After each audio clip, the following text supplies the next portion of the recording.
अस्सलाम वालेकुम everyone, myself Danish Hussain. Welcome to my YouTube channel the living word 07। हमने immunity को डिटेल में पढ़ लिया था। उसका जो बेसिक इंट्रोडक्शन था जिसमें हमने इम्यून सिस्टम, इम्यूनिटी और इम्यूनोलॉजी को पढ़ा था। उसके बाद मैंने थोड़ी बहुत डिस्क्रिप्शन दी थी आपको नॉन स्पेसिफिक इम्यून सिस्टम और स्पेसिफिक इम्यून सिस्टम की। अगर हम नॉन स्पेसिफिक इम्यून सिस्टम की बात करें तो मैंने आपको बताया था कि ये वो इम्यून सिस्टम है जो हमें बाय बर्थ मिलता है और ये फास्ट होता है as compare to specific immune system. ठीक है बाबा। और नॉन स्पेसिफिक इम्यून सिस्टम को दूसरा हम बोलते हैं इनेट इम्यून सिस्टम। याद रहे बाबा, ये जो है स्पेसिफिक नहीं होता इन अ सेंस, मतलब ये जो भी चीज आए, चाहे बैक्टीरिया हो, फंजाई हो, पैरासाइट हो, कोई भी चीज हो, वायरस हो, कुछ भी हो, वो उससे हमें प्रोटेक्ट करेगा। और याद रहे इसको फर्दर दो लाइन ऑफ डिफेंस में रखा गया है, एक फर्स्ट लाइन ऑफ डिफेंस, दूसरा सेकंड लाइन ऑफ डिफेंस। और जो थर्ड लाइन ऑफ डिफेंस है उसे हमने स्पेसिफिक इम्यून सिस्टम में रखा था। और अगर डिटेल में बात मैं आपको बताऊं कि नॉन स्पेसिफिक इम्यून सिस्टम में एंटीबॉडीज की हमें जरूरत नहीं पड़ती और स्पेसिफिक इम्यून सिस्टम या एक्वायर्ड इम्यून सिस्टम में हमें एंटीबॉडीज की जरूरत पड़ती है। दूसरी बात अगर मैं और क्लियर कर दूं, क्योंकि ये मैंने कल आपको बता दिए थे फर्स्ट इंट्रोडक्शन में, जो स्पेसिफिक इम्यून सिस्टम होता है वो स्लो होता है और याद रहे वो हमें एनवायरनमेंट से मिलता है। सिर्फ और सिर्फ इनेट इम्यून सिस्टम हमें बाय बर्थ होता है। आज हम नॉन स्पेसिफिक इम्यून सिस्टम का फर्स्ट लाइन ऑफ डिफेंस को डिस्कस करेंगे कि ये होता क्या है। याद रहे अगर फर्स्ट लाइन ऑफ डिफेंस की बात करें तो ये गवाही देता है कि ऐसा कोई मुल्क जिसकी एंट्रेंस का फर्स्ट गेट हो, जहां से उस मुल्क की टेरिटरी स्टार्ट होगी, तो हम उस मुल्क की ये जो लाइन होती है बॉर्डर की, उसको कहते हैं फर्स्ट लाइन ऑफ डिफेंस। मतलब ये वाहिद एंट्रेंस है जो सबसे पहले उस मुल्क से शुरू होती है। तो हमारी बॉडी में भी एक फर्स्ट बॉर्डर है जिसे हम बोलते हैं फर्स्ट लाइन ऑफ डिफेंस, जहां से हमारी बॉडी की टेरिटरी स्टार्ट होती है। तो फर्स्ट लाइन ऑफ डिफेंस अगर डिस्कस करें तो it is external defence system of body. इसे हम क्या कहेंगे? External defence system of the body, जो बाहर से हमें प्रोटेक्ट करेगा माइक्रोबीज से या पैरासाइट से या पैथोजन से। ऐसे सिस्टम को हम बोलते हैं फर्स्ट लाइन ऑफ डिफेंस या एक्सटर्नल डिफेंस सिस्टम। याद रहे एक्सटर्नल डिफेंस सिस्टम जो है it is consist of skin and mucus membrane. इसमें जो चीजें आपको मिलेंगी for the protection purpose, for the resistant purpose, वो आपकी एक होगी स्किन, दूसरे हो गए म्यूकस मेम्ब्रेन। याद रहे अब इन दोनों को भी फर्दर डिवाइड किया गया है। एक होता है इनका जो होता है फिजिकल बैरियर और दूसरा होता है केमिकल बैरियर।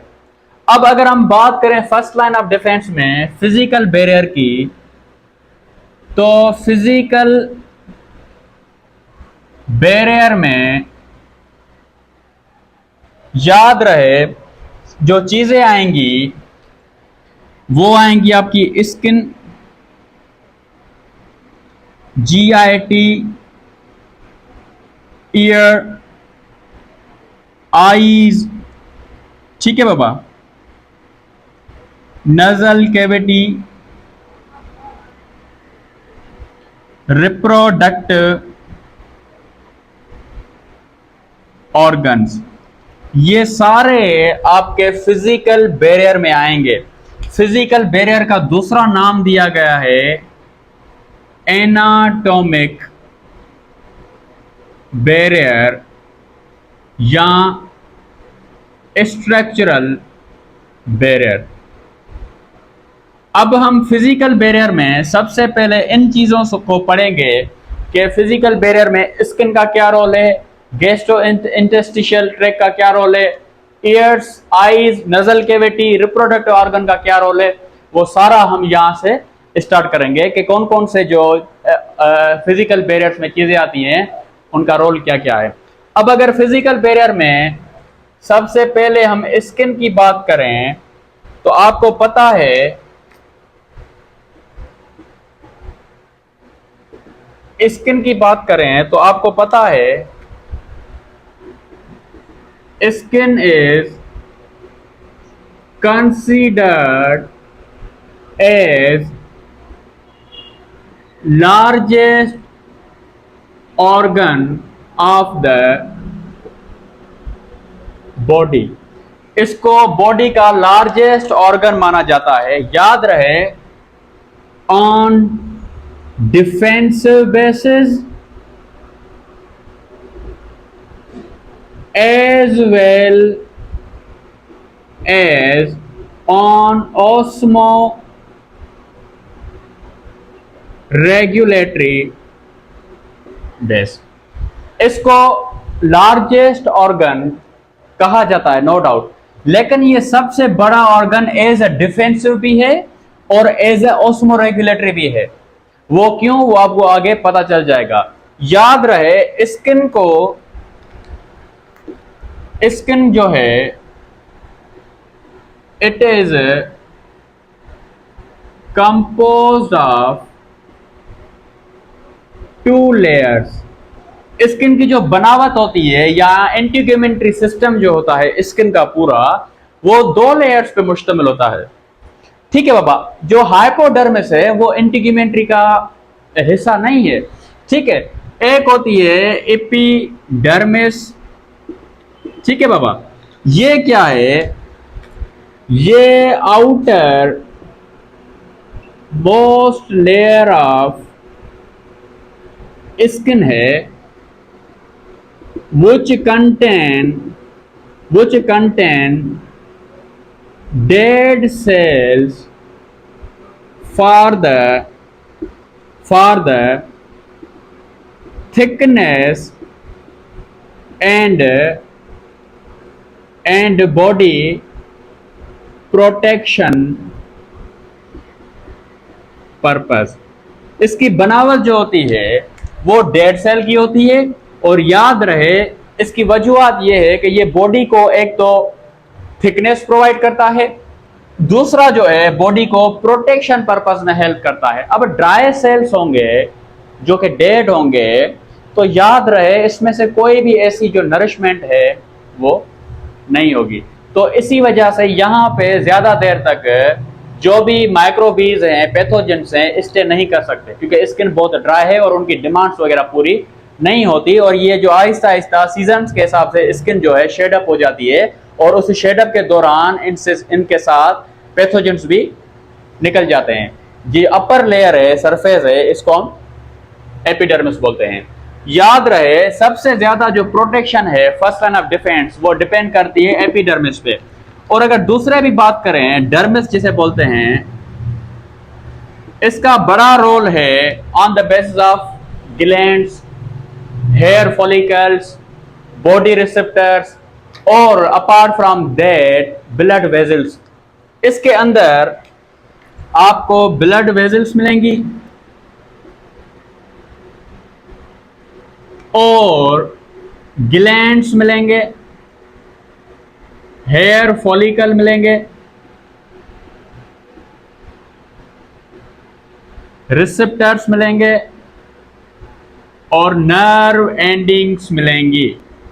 सारी चीजें नहीं लिख सकता, बराबर में डायग्राम दे दूंगा, उससे आप नोट कर दीजिएगा। याद रहे, जो इम्यून सिस्टम है उसमें सबसे बड़ा रोल जो डर्मिस रोल प्ले करती है वो होते हैं ग्लैंड्स। ठीक है बाबा, ग्लैंड्स के साथ साथ हेयर फॉलिकल्स भी रोल प्ले करते हैं। अब कौन कौन से ग्लैंड है, एक होते हैं सूडोफेरियस ग्लैंड्स, इनको दूसरा भी कहा जाता है नाम ऑयल ग्लैंड्स या स्वेट ग्लैंड्स। ये बॉडी का कूलिंग इफेक्ट या ऑस्मोरेगुलेटरी सिस्टम को मेंटेन रखते हैं जब टेम्परेचर एक्सट्रीम हो जाता है। आपको पसीना आता है just because of these glands. और इस ग्लैंड की नेचर होती है साल्टी, जिस वजह से पैथोजेंस इतना बड़ा अपने आप को स्टे नहीं कर सकते स्किन से और ये पोर्स वगैरह से शेड अप हो जाते हैं। दूसरे ग्लैंड्स होते हैं क्यूमिनियरस, क्यूमिनियरस, इनको बोला जाता है वैक्स प्रोड्यूसिंग ग्लैंड्स। ठीक है बाबा, इसको ऑयल ग्लैंड नहीं बोलते, they are the sweat glands not oil glands, apologies. ठीक है, ये वैक्स प्रोड्यूस करते हैं जो आपकी बॉडी पे, आपके कान वगैरह में वैक्स मौजूद है, देट आर प्रोड्यूसिंग बाय क्यूमिनियरस और वैक्स ग्लैंड्स। ठीक है बाबा, उसके बाद होते हैं आपके ऑयल ग्लैंड्स जिनको हम सेबाशियस ग्लैंड्स बोलते हैं। ये भी आपके बॉडी को स्टिकी और आपकी बॉडी को सॉफ्ट बनाने में हेल्प करते हैं और इनका इम्यून सिस्टम में ये रोल प्ले है कि ये किसी भी पैथोजन को ज्यादा देर तक आपकी स्किन पे टिकने नहीं देते और आपकी बॉडी को हमेशा नरिशमेंट प्रोवाइड करते हैं ताकि कोई भी ऐसी चीज आए जो आसानी से यहां से शेड अप हो जाए। और अगर दूसरी बात करें वो होता है हाइपोडर्मिस। ये जो होता है ये एंटीग्यूमेंट्री का सिस्टम नहीं है, लेकिन इसका रोल बड़ा है क्योंकि इसके पास फैट टिश्यूज होते हैं जिसे हम बोलते हैं एडिपोज टिश्यूज। ये फैट प्रोड्यूस करते हैं और बॉडी को इंसुलेशन प्रोवाइड करते हैं। याद रहे ये थी स्किन। अब स्किन जो है फर्स्ट लाइन ऑफ डिफेंस है, मतलब जो चीज यहां से पेनिट्रेट कर गई, याद रहे डायरेक्ट इसको कोई भी पेनिट्रेट नहीं कर सकता। स्किन इज इम्पेनिट्रेटेड, इसको कोई भी ऐसी चीज पेनिट्रेट नहीं कर सकती, लेकिन शर्त यह है अगर आपको कोई इंजरी हुई तो यहां से कोई भी चीज आप उस इंजरी से दाखिल हो सकती है और ब्लड में जाएगी। जब वो चीज ब्लड में जाएगी तब वो सेकंड लाइन ऑफ डिफेंस में कन्वर्ट हो जाएगी। ये थी एक स्किन की प्रोटेक्शन। कौन कौन सी चीजें स्किन में मौजूद है, याद रहे आपके एपिडर्मिस में वाटर रेजिस्टेंट एक प्रोटीन मौजूद है जिसे हम केराटिन बोलते हैं। ठीक है बाबा, ये एसेंशियल प्रोटीन है जो आपकी बॉडी को वाटर प्रूफ बनाता है। ठीक है बाबा, और डर्मिस में कोलाजन प्रोटीन होता है। ठीक है बाबा, ये थी आपकी सिंपल कंपोजिशन ऑफ स्किन और इसमें रोल होता है इम्यून सिस्टम का। कौन कौन सा होता है, ग्लैंड्स का हो गया, स्वेट का हो गया, ऑयल वैक्स का हो गया। ठीक है बाबा, अब अगर हम बात करें गट की तो ये भी सिंपल है बाबा, इनका भी सिंपल कॉन्सेप्ट है। ठीक है, इनका भी सिंपल कॉन्सेप्ट है, इसको भी हम देखेंगे, डिटेल में पढ़ेंगे आज। अगर गट की बात करें, गैस्ट्रो इंटरस्टिशियल ट्रैक्ट की बात करें तो याद रहे वो आपका, इसको मैं ऐसे ही बता दूं, उसमें आपकी जो है म्यूकस मेम्ब्रेन होती है वो आपको प्रोटेक्ट करती है। अब अगर हम बात करें नजल कैविटी की, इस नजल कैविटी के अंदर हेयर फॉलिकल्स, हेयर होते हैं जो किसी भी डस्ट पार्टिकल को, किसी भी पैथोजन को प्रोटेक्ट करने में हेल्प करते हैं। आपके एयर्स में एयर वैक्स है। ठीक है बाबा, आपको माउथ में प्रोटेक्ट करने के लिए एक म्यूकस है जो गॉबलेट सेल्स प्रोड्यूस करते हैं, ये सारा केमिकल हो जाएगा। फिजिकल अपीयरेंस में जो आप देख रहे हैं वो नजल कैविटी है, आईज हैं, आईलेट्स जो मौजूद हैं, बंद हो रही हैं, खुल रही हैं, ये भी आपको इम्यून सिस्टम से as a first line of defence में प्रोटेक्ट करती है। अगर हम बात करें केमिकल बैरियर की तो इसमें आ जाएंगे आपके सबसे पहले एंजाइम्स, पीएच लेवल। ठीक है बाबा, उसके बाद mucus secretion, beneficial bacterias etcetera. अब एंजाइम की बात करें तो याद रहे एक बहुत ही वेल नोन एंजाइम है जिसे हम बोलते हैं लाइसोजाइम। अब ये लाइसोजाइम को दूसरा कहा जाता है बैक्टीरियोसाइडल। ये बैक्टीरिया की सेल वॉल ब्रेक करने की काबिलियत रखता है, मतलब ये ऐसा एंजाइम है जो बैक्टीरिया की पेप्टाइड ग्लाइकोजेन को ब्रेक कर सकता है और करता है डेफिनेटली। ठीक है, तो इस एंजाइम का रिलीज होना केमिकल बैरियर में आ जाएगा। ये आईज से भी रिलीज होता है, ठीक है, मुख्तलिफ बॉडी ऑर्गन्स में भी ये रिलीज होता है। इसका मोस्ट प्रोबेबली काम है बैक्टीरिया को हमारी बॉडी से परे रखना, ठीक है बाबा। उसके बाद है पीएच लेवल।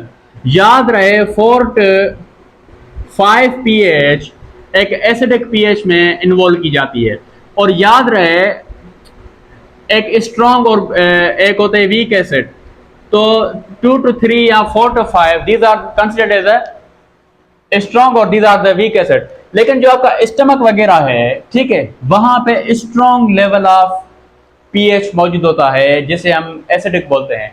अब एसिड होने की वजह से, एसिडिक नेचर होने की वजह से ये पीएच लेवल क्या करती है, बैक्टीरिया की ग्रोथ को रोकती है। जो भी हार्मफुल बैक्टीरिया हैं हमारी बॉडी को नुकसान पहुंचा रहे हैं, उनकी ग्रोथ को रिड्यूस करेगी, रिस्ट्रिक्ट करेगी, रोकेगी लेवल ऑफ पीएच। और हर बॉडी के हिस्से की मुख्तलिफ डिमांड होती है पीएच की, और जितना एसिडिक लेवल होगा उतना ही हमें कम अमाउंट मिलेगा हार्मफुल बैक्टीरिया, क्योंकि वो सर्वाइव नहीं कर सकते उस कंडीशन में। दूसरी है म्यूकस सीक्रेशन, जो कि गॉबलेट सेल्स होते हैं जो म्यूकस सीक्रेट करते हैं हमारी बॉडी के अंदर। आपको बलगम वगैरह हो जाता है या आपके बॉडी के अंदर म्यूकस मेम्ब्रेन है, उनके पास म्यूकस रिलीज करने के कुछ सेल्स होते हैं जिन्हें हम गॉबलेट सेल्स बोलते हैं। वो म्यूकस क्या होता है, वो आपके कोई भी पैथोजन को ट्रैप कर देता है, फंसा देता है, और उसको बॉडी के बाहर एक्सपील आउट कर सकता है। हमें लंग्स वगैरह में या हमारा जो ट्रेकिया सिस्टम है, ट्रेकियल सिस्टम सारा, वहां पर भी ये म्यूकस मौजूद होता है। वही म्यूकस क्या करता है, कोई भी ऐसी हार्मफुल चीज आती है उसको एक्सपील आउट करके बाहर बलगम की शक्ल में निकाल देता है। तो म्यूकस सीक्रेशन का भी बड़ा रोल है। दूसरा आता है बेनिफिशियल बैक्टीरिया। याद रहे फीमेल रिप्रोडक्ट ऑर्गन में, जिसे हम वजाइना बोलते हैं, उसके पास एक यूजफुल बैक्टीरिया होता है जिसे हम बोलते हैं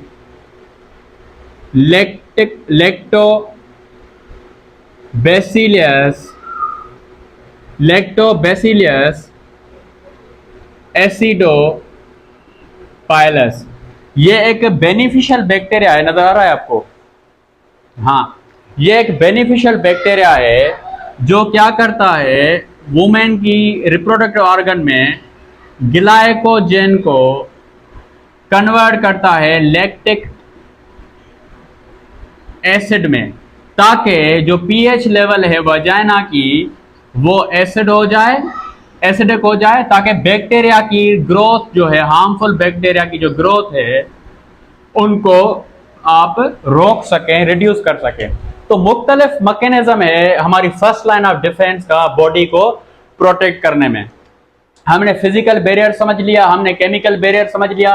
केमिकल बैरियर्स का दूसरा नाम जो है केमिकल बैरियर का, वो है फिजियोलॉजिकल बैरियर, ठीक है बाबा। तो हमने नॉन स्पेसिफिक को 2 लाइन ऑफ डिफेंस में डिवाइड किया।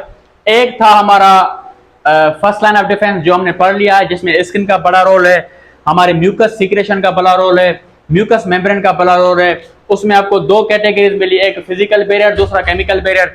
फिजिकल बैरियर में जो आपके बाहर के ऑर्गन हैं, स्किन हो गया, आईज हो गई, माउथ हो गया, ठीक है बाबा, नजल कैविटी हो गई, या रिप्रोडक्टिव ऑर्गन हो गए जिन्हें हम यूरोजेनेटिकल ट्रैक्ट बोलते हैं, इन सब का बड़ा रोल है to protect our body from any pathogen outside the body, ठीक है। तो हमने इन चीजों को तो डिटेल में पढ़ लिया। अब हम आएंगे सेकंड लाइन ऑफ डिफेंस, जब वो पढ़ेंगे जब हमारी बॉडी की फर्स्ट लाइन ऑफ डिफेंस को कोई पैथोजन क्रॉस करके ब्लड में चला जाएगा। फिर हमारे मुख्तलिफ बॉडी फ्लूइड्स जो है एक्टिव हो जाएंगे, जैसे WBCs हो गए, लिम्फेटिक सिस्टम हो गया, थाइमस ग्लैंड हो गया, ठीक है बाबा। ये मुख्तलिफ लिम्फ नोड्स वगैरह मिलके हमारी बॉडी को प्रोटेक्ट करेंगे, और हमारी बॉडी को प्रोटेक्ट करके कोशिश करेंगे कि इसको हम थर्ड लाइन ऑफ डिफेंस पे ना पहुंचा सके। ताकि हम तो तीनों पढ़ेंगे और डिटेल में पढ़ेंगे, उम्मीद करता हूं, लेकिन ये थी आज के लिए फर्स्ट लाइन ऑफ डिफेंस। कोई भी क्वेश्चंस वगैरह हो कमेंट सेक्शन में लिख दीजिएगा। मेरा चैनल शेयर करें, सब्सक्राइब करें। मैं कोशिश करता हूं टॉपिक को डिटेल करूं, इजी करूं, ताकि आपके लिए आसानी हो। अल्लाह हाफिज़।